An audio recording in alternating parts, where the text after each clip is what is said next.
Bonjour à toutes et à tous, bienvenue et ravi de vous accueillir pour cette nouvelle saison de LH & Co, l'émission 100% Limoges Handball. Un nouveau nom, un nouveau logo, un nouveau championnat, c'est une saison placée sous le signe de la nouveauté que le club limogeaux s'apprête à débuter. Un nouveau nom, car en effet, on ne dit plus Limoges Hand 87, mais Limoges Handball, ou plus simplement LH. Un nouveau logo, car le club a également depuis cet été une nouvelle identité visuelle. Et bien sûr, un nouveau championnat avec pour la première fois dans l'histoire du club l'accession en Lidl Star League, c'est-à-dire l'élite du handball français.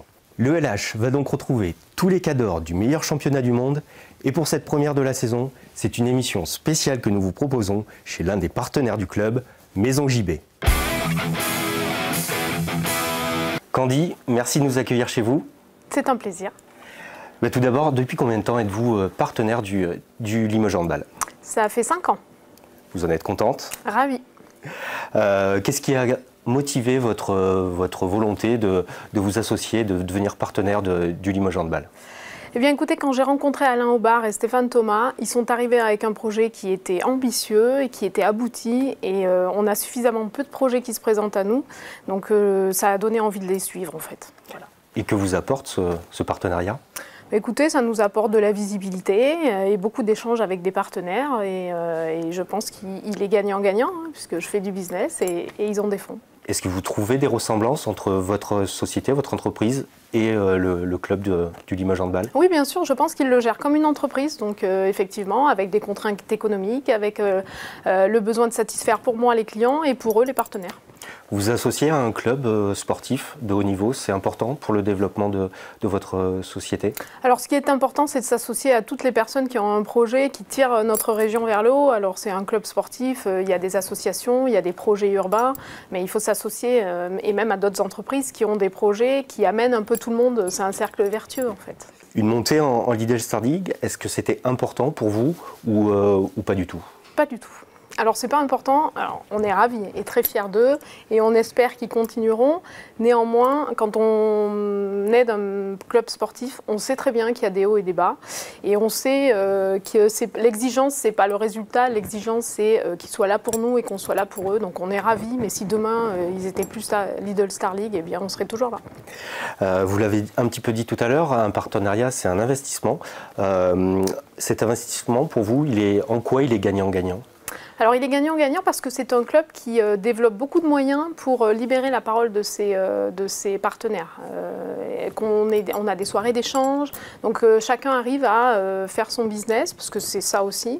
Et du coup, j'ai trouvé des clients dans leurs partenaires et c'est important pour mon entreprise et ça justifie aussi certains efforts supplémentaires qu'on fait pour eux. À ce titre, le LH compte plus de 350 partenaires. Est-ce que c'est gênant pour vous en termes de visibilité d'être noyé peut-être au milieu de tout le monde ou au contraire, est-ce que c'est plutôt un avantage ? Non, c'est un avantage puisque leur partenaire, c'est mon terrain de jeu. C'est là où je travaille mon business, donc non, c'est très bien. Le modèle économique du LH, est-ce que selon vous, c'est un exemple à suivre ? Oui, je ne suis pas assez férue de l'économie du sport pour vous dire s'il est bien ou pas dans leur milieu, mais en tout cas, pour fédérer des partenaires, il est évident que c'est un modèle qui est excellent. Et alors, qu'est-ce que vous en attendez de cette saison sportive en Lidl Star League ? Des beaux matchs, de l'ambiance, des belles soirées, de l'échange, et puis tout le monde sera content. Et alors, pour conclure, il paraît que vous avez un chouchou dans l'équipe. Oui, non, mon joueur préféré, c'est Alain Aubard, parce qu'il est nul sur le terrain, mais c'est lui qui a les finances. D'accord, très bien. Mais merci beaucoup, Candy, en tout cas, de nous avoir accueillis chez vous. On vous souhaite une bonne saison et on enchaîne tout de suite avec le volley sportif. Et tout d'abord, le volley club avec le président Alain Aubard. Alain, merci d'être avec nous. C'est un nouveau cap que le club s'apprête à franchir. Ah oui, un nouveau cap, l'accession à Lidl Star League. C'est sûr qu'en 2006, quand on a créé ce club, peu pensaient qu'on allait y arriver un jour. C'était pas l'objectif d'ailleurs, à l'époque c'était de créer un club de National 1, voire dans nos rêves les plus fous de deuxième division. Ben là maintenant on y est, on est en première division. À court terme en tout cas, néanmoins c'était un objectif que vous vous étiez fixé. Pour vous, est-ce que cette accession, elle arrive au bon moment aujourd'hui ? Oui, je crois qu'elle arrive vraiment au bon moment parce qu'on a structuré le club d'année en année en se disant qu'à force de continuer à structurer, le sportif suivrait tôt ou tard. On aurait pu monter peut-être il y a déjà 1, 2 ans quand on a fait les playoffs, mais je crois que ça n'a pas été une bonne idée parce que la structure n'était pas prête. Aujourd'hui, je crois que structurellement, au niveau administratif, commercial, marketing, enfin toutes les fonctions support, on est prêt à assumer une montée en Lidl Star League. Vous allez avoir 3,8 millions d'euros cette année de budget. Ce sera le 10e budget de Lidl Star League. Quelle sera votre ambition pour cette année ? On arrive humblement quand même à ce niveau-là. On va déjà essayer de se maintenir pour la première année. On sait que sportivement, c'est vraiment un gap. Chaque fois qu'on monte, c'est compliqué, mais plus particulièrement de Pro League en Lidl Star League. Donc l'objectif, c'est le maintien et le plus tôt possible pour essayer de se faire des frayeurs en fin de saison. L'idée justement d'affronter le PSG, Montpellier ou Nantes, est-ce que c'est effrayant ? Oh, effrayant, non. Tous les... Excitant, alors, peut-être. Excitant, oui. Les amateurs de hand, les joueurs rêvent quand même de se confronter à ce qui est le meilleur. Et dans ces 3 équipes, il y a beaucoup parmi les meilleurs joueurs au monde. Donc, pour le public, ça va être super. Nos partenaires, les joueurs, tout le monde, c'est une belle récompense pour le club. On a vu par le passé que les équipes qui montaient avaient des difficultés pour se maintenir. Pour vous, éventuellement, redescendre, ça serait un pas en arrière pour le club ? Oui, ce serait un pas en arrière. Ce ne serait pas la fin du club parce qu'encore une fois, la structuration du club fera que si on devait descendre, on remontera très vite. Mais oui, ce ne serait pas une bonne dynamique sportive. Pour le moment, jusque-là, le club a toujours progressé sportivement année après année. Il faut qu'on arrive à se maintenir. Vous allez disputer un match au Zénith et tous les autres à Beaublanc, à domicile. En quoi aujourd'hui c'est indispensable pour votre développement ?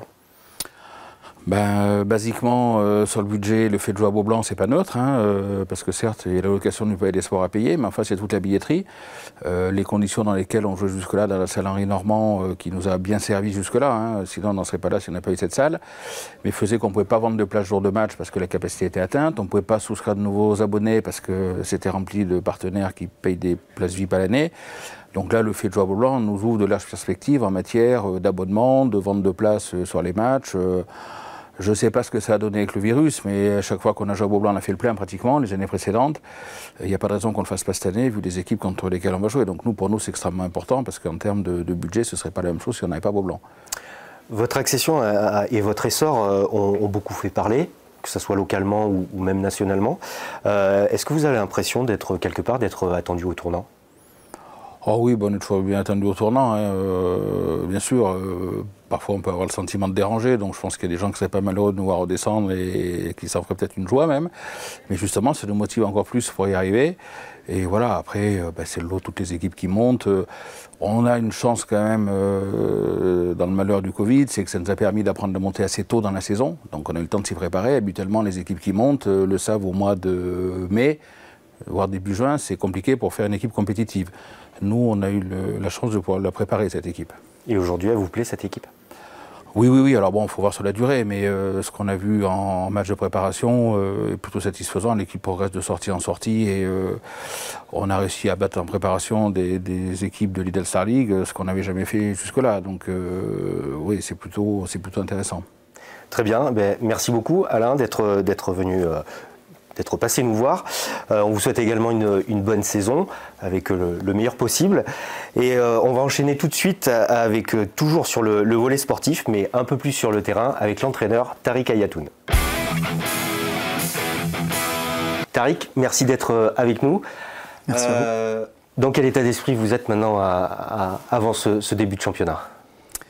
Un très bon état d'esprit. Je pense qu'on est tous dans l'envie de démarrer. Voilà, tout simplement, après toute cette période un petit peu compliquée de confinement et puis après une longue préparation, donc uniquement de l'envie. Qu'est-ce qui a guidé votre recrutement durant l'intersaison ? Parce que c'est un groupe qui est quand même assez nouveau. Oui, bien sûr. Une envie de construire une équipe capable de se maintenir.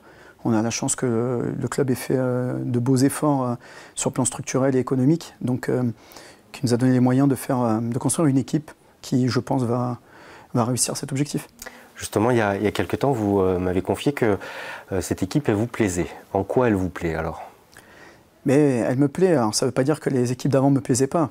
Mais elle me plaît dans le sens où j'ai déjà vécu 2 fois l'expérience de la Lidl Star League avec 2 résultats plutôt négatifs, si on considère uniquement les 2 descentes. Mais je pense que cette équipe, elle a énormément de talent. Elle a un magnifique potentiel de développement.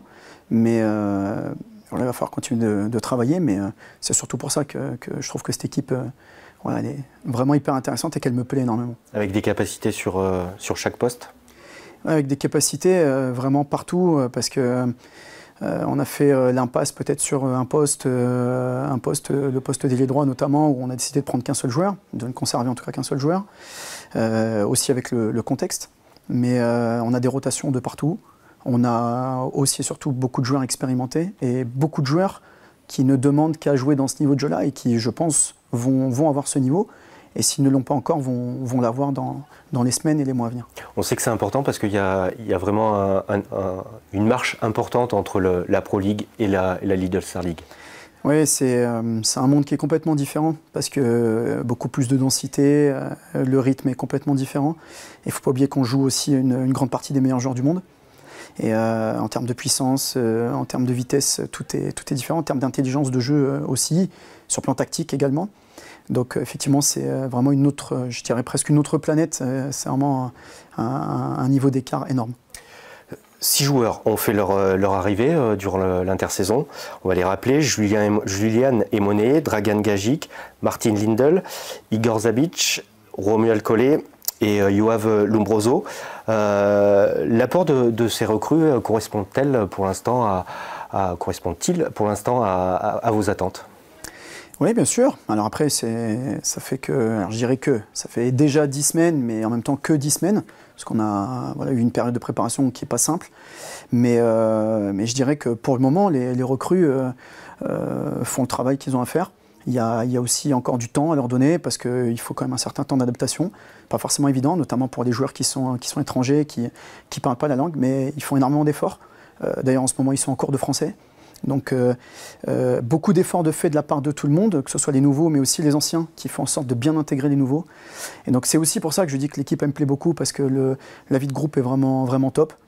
Il y a énormément de choses à travailler, mais je pense qu'aujourd'hui les recrues correspondent à ce que l'on cherche au départ. Avec un amalgame qui s'est fait? Oui, qui est en train de se faire. Je pense qu'il y a quelque chose qui s'est vraiment créé avec cette équipe, mais qu'il ne faut pas lâcher. Voilà, il faut continuer de développer tout ça. Et il faut que cette équipe ait une véritable âme, parce qu'en Lidl Star League, il est important, notamment quand on joue le maintien, d'avoir une équipe plus que soudée. Pas utiliser le terme de famille, mais plus que soudée, parce que parfois il peut y avoir des moments difficiles. Mais j'espère aussi que ces moments difficiles nous amèneront à savourer les moments les plus joyeux en fin de saison. Vous avez disputé un certain nombre de matchs amicaux durant la préparation. Quelle certitude vous ont donné ces matchs, justement? Mais une des certitudes, c'est que l'équipe elle a un très beau potentiel. Donc, je sais que je l'ai déjà dit, mais ça c'est une certitude. Ensuite, sur le plan sportif, je pense qu'on a essayé de bien stabiliser notre secteur défensif. Je pense qu'on commence à trouver de la régularité dans ce secteur-là.